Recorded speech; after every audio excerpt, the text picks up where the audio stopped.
Welcome back to Alternative Authority Content. And in conclusion, some final thoughts. Creating authority content does not mean you have to be writing a blog. And of course, that was what this course was really all about showing you.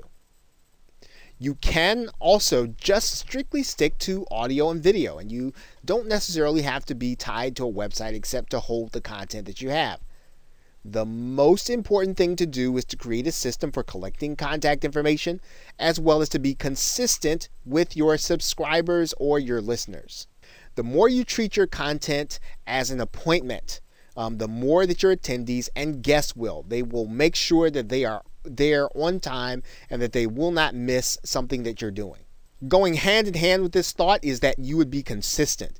If you're supposed to do a show on Mondays, make sure you have one every Monday. Don't miss any days. Even if you have to get someone else to do your show, even if you have to get a substitute guest, make sure that there's a show every Monday if that's when you decide you're going to do one. And again, having a website is optional, but it is the only way for you to own your content and to have a place, home base, to collect names and email addresses. Collecting names and email addresses is the key to being able to turn those subscribers, those listeners, those viewers into prospects and buyers. So with that, thanks, and I will see you in another video, or I will see you in another course.